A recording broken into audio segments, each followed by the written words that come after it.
தமிழ்நாடு சட்டமன்ற தேர்தலில் போட்டியிடும் திமுக வேட்பாளர்கள் பெரியார், அண்ணா, கலைஞர் ஆகியோரது சிலைகளுக்கு மாலை அணிவித்து தங்களது பிரச்சாரத்தை துவக்கினர்.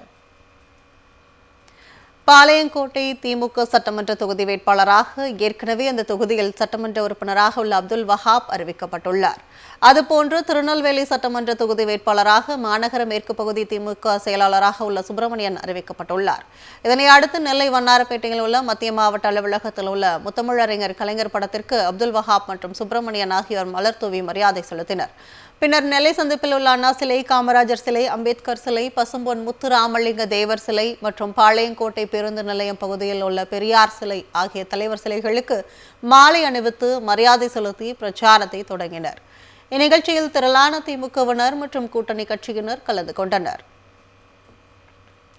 திருவள்ளூர் சட்டமன்ற தொகுதி திமுக வேட்பாளராக விஜய் ராஜேந்திரன் போட்டியிடுவார் என முதலமைச்சர் மு.க.ஸ்டாலின் அறிவித்தார். இந்நிலையில் திருவள்ளூர் சட்டமன்ற தொகுதிக்குட்பட்ட மணவாளநல்லூரில் இந்திரா காந்தி சிலைக்கும், ஆயில்மில் பகுதியில் டாக்டர் அம்பேத்கர் சிலைக்கும் கூட்டணி கட்சி நிர்வாகிகளுடன் பேரணியாக வந்து விஜய் ராஜேந்திரன் மாலை அணிவித்து மரியாதை செலுத்தினார். அதனைத் தொடர்ந்து ஜெயன் சாலை, ராஜாஜி சாலை வழியாக வீரராகவர் கோயில் குளம் வழியாக பேரணியாக திறந்த ஜீப்பில் ஊர்வலமாக சென்று பொதுமக்களிடம் வாக்கு சேகரித்தார். தொடர்ந்து சிவிஎன் சாலையில் உள்ள காமராஜர் சிலைக்கு மாலை அணிவித்து மரியாதை செலுத்தினார். இதனை அடுத்து வடக்கு மாவட்ட காங்கிரஸ் கட்சி அலுவலகத்தில் நிர்வாகிகளை நேரில் சந்தித்து ஆதரவு திரட்டினார். காஞ்சிபுரம் மாவட்டம் சாலவாக்கம் ஒன்றியத்தில் உத்தரமேரூர் சட்டமன்ற தொகுதி திமுக வேட்பாளராக சுந்தர் அறிவிக்கப்பட்டதைத் தொடர்ந்து பொதுமக்கள் மற்றும் திமுக தொண்டர்கள் பட்டாசுகள் வெடித்தும் இனிப்புகள் வழங்கியும் உற்சாக வரவேற்பு அளித்தனர். இதனைத் தொடர்ந்து பேருந்து நிலையத்தில் பேரறிஞர் அண்ணா திருவுருவ சிலைக்கு மாலை அணிவித்து மரியாதை செலுத்தி ஊர்வலமாக சென்ற திமுக உத்தரமேரூர் சட்டமன்ற தொகுதி வேட்பாளர் சுந்தர் வாக்கு சேகரிப்பில் ஈடுபட்டார். வேலூர் மாவட்டம் அணைக்கட்டு சட்டமன்ற தொகுதியில் திமுக சார்பில் மூன்றாவது முறையாக போட்டியிடும் ஏபி நந்தகுமார் எம்எல்ஏ நேற்று தனது பிரச்சாரத்தை தொடங்கினார். அப்துல்லாபுரம் கூட்ரோட் பகுதியிலிருந்து கூட்டணி கட்சியினருடன் திறந்த வேனில் இளவம்பாடி, தார்வழி, கொங்கநல்லூர் வழியாக அணைக்கட்டு வந்தடைந்தார். அவருக்கு வழிநெடுகிலும் ஏராளமான கட்சியினர் தொண்டர்கள் திரண்டு மேலதாளம் முழங்க உற்சாக வரவேற்பு கொடுத்தனர். மேலும் அணைக்கட்டு வந்த நந்தகுமாரை கட்சி தொண்டர்கள் தங்கள் தோளில் தூக்கி சுமந்தபடி ஆரவாரம் செய்து தங்கள் மகிழ்ச்சியை வெளிப்படுத்தினர்.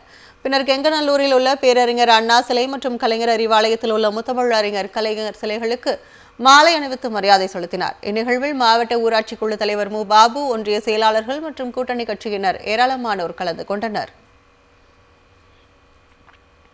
விழுப்புரம் மாவட்டம் திருக்கோவலூர் சட்டமன்ற தொகுதி திமுக வேட்பாளர் பொன் கௌதமி சிகாமணி திருக்கோவலூர் தொகுதிக்குட்பட்ட சென்னகுணம், கண்டாச்சிபுரம், அரகண்டநல்லூர், திருக்கோவலூர், திருவண்ணைநல்லூர் ஆகிய பகுதிகளில் கழக நிர்வாகிகளை சந்தித்து ஆதரவு திரட்டினார். திருக்கோவலூர் தொகுதிக்கு வேட்பாளராக வருகை புரிந்த பொன் கௌதமி சிகாமணிக்கு திமுக துணை பொதுச் செயலாளர், முன்னாள் அமைச்சர் பொன்முடி தலைமையில் திமுகவினர் உற்சாக வரவேற்பு அளித்தனர். இந்நிகழ்ச்சியில் ஒன்றிய செயலாளர்கள் தங்கம், ரவிச்சந்திரன், லூயிஸ், விஸ்வநாதன், மாவட்ட துணை செயலாளர் கற்பகம், முருகன், தலைமை செயற்குழு உறுப்பினர் செல்வராஜ் உள்ளிட்ட பலர் உடன் இருந்தனர். இதேபோல் விழுப்புரம் தொகுதியில் திமுக சார்பில் டாக்டர் இரா லட்சுமணனும், வானூர் தொகுதியில் கௌதம் திராவிடமணியும் வேட்பாளர்களாக அறிவிக்கப்பட்டுள்ளனர். இதனையொட்டி நேற்று விழுப்புரம் வருகை தந்த திமுக வேட்பாளர்கள் இருவருக்கும் கட்சி நிர்வாகிகள் மாலை அணிவித்தும் பட்டாசுகள் வெடித்தும் உற்சாக வரவேற்பு அளித்தனர். பின்னர் விழுப்புரம் கலைஞர் அறிவாலயத்தில் உள்ள பேரறிஞர் அண்ணா, முத்தமிழறிஞர் கலைஞர் ஆகியோரது சிலைகளுக்கும், பழைய பேருந்து நிலையத்தில் உள்ள அம்பேத்கர் சிலை, திருவிக வீதியில் உள்ள தந்தை பெரியார் சிலைகளுக்கும் திமுக வேட்பாளர்கள் இரா லட்சுமணன், கௌதம் திராவிடமணி ஆகியோர் மாலை அணிவித்து மரியாதை செலுத்தினர். இந்நிகழ்வுகளில் முன்னாள் நகர்மன்ற உறுப்பினர் ஜனகராஜ், நகர செயலாளர் சக்கரை வெற்றிவேல், நகரமன்ற தலைவி தமிழ்செல்வி பிரபு, முன்னாள் சட்டமன்ற உறுப்பினர் மாரிமுத்து உள்ளிட்ட 1000க்கும் மேற்பட்டோர் கலந்து கொண்டனர். மயிலாடுதுறை மாவட்டம் பூம்புகார் சட்டமன்ற தொகுதி வேட்பாளர் நிவேதா எம். முருகன் வாக்கு சேகரிப்பில் ஈடுபட்டார். இதற்காக பூம்புகார் தொகுதி செம்பனார் கோயிலுக்கு வந்த வேட்பாளர் நிவேதா முருகன் எம்எல்ஏவுக்கு திமுக மற்றும் கூட்டணி கட்சிகள் சார்பில் உற்சாக வரவேற்பு அளிக்கப்பட்டது. இதனைத் தொடர்ந்து வேட்பாளர் நிவேதா முருகன் பேரறிஞர் அண்ணா சிலைக்கு மாலை அணிவித்து மரியாதை செய்தார். திமுக மற்றும் கூட்டணி கட்சி நிர்வாகிகள் வேட்பாளர் நிவேதா முருகனுக்கு மாலை மற்றும் சால்வை அணிவித்து வாழ்த்து தெரிவித்தனர். அதனைத் தொடர்ந்து மேலப்பெரும் பள்ளத்தில் அமைந்துள்ள டாக்டர் அம்பேத்கர் சிலைக்கு மாலை அணிவித்து மரியாதை செலுத்தி வாக்கு சேகரித்தார். திருவையாறு தொகுதி திமுக வேட்பாளராக அறிவிக்கப்பட்டுள்ள துரை சந்திரசேகரனுக்கு திமுக கூட்டணி கட்சிகள் சார்பில் உற்சாக வரவேற்பு அளிக்கப்பட்டது. பின்னர் திறந்த ஜீப்பில் வாக்கு சேகரிப்பில் ஈடுபட்ட அவருக்கு பெண்கள் ஆரத்தி எடுத்து உற்சாக வரவேற்பு அளித்தனர். தொடர்ந்து தந்தை பெரியார், பேரறிஞர் அண்ணா சிலைகளுக்கு மரியாதை செலுத்தி கருப்பூர், திருக்காட்டுப்பள்ளி, பூதலூர் பகுதி வாக்காளர்களிடம் வாக்கு சேகரித்தார். இந்நிகழ்வின் போது நாடாளுமன்ற உறுப்பினர் முரசொலி, ஒன்றிய செயலாளர்கள், கூட்டணி கட்சி நிர்வாகிகள், திமுக தொண்டர்கள் பங்கேற்றனர். பின்னர் செய்தியாளர்களிடம் பேசிய துரை சந்திரசேகரன், திமுக தேர்தல் அறிக்கையில் விவசாயிகளுக்கு அறிவிக்கப்பட்டுள்ள திட்டங்களால் டெல்டா மாவட்டங்களில் உள்ள 41 தொகுதிகளும் திமுக கூட்டணி கைப்பற்றுவது உறுதி என்று தெரிவித்தார். தேர்தல் அறிக்கை என்பது தேர்தல் கதாநாயகனாக ஒவ்வொரு முறையும் இருப்பது எல்லோரும் அறிவோம். அந்த அடிப்படையில் இன்றைக்கு அறிவித்திருக்கின்ற இந்த தேர்தல் அறிக்கையானது பொதுமக்களை, குறிப்பாக விவசாயிகளை சென்றடைகின்ற வகையில் மிக சிறப்பானது ஒரு அறிவிப்பை அறிவித்திருக்கிறார்.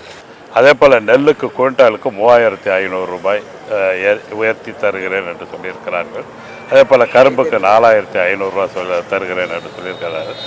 இப்படி பல்வேறு திட்டங்களை அறிவித்திருக்கின்ற மாண்புமிகு முதலமைச்சர் அவர்கள் நிச்சயம் இந்த தேர்தலில் மாபெரும் வெற்றியை பெறுவார்கள். அப்படி பெறுகின்ற பொழுது திருவையாறு தொகுதியில் தன்னுடைய பங்களிப்பாக ஒரு மாபெரும் வெற்றியை திருவையாறு, ஒரத்தநாடு, தஞ்சாவூர் தொகுதிகள் நிச்சயமாக வெற்றியடையும்.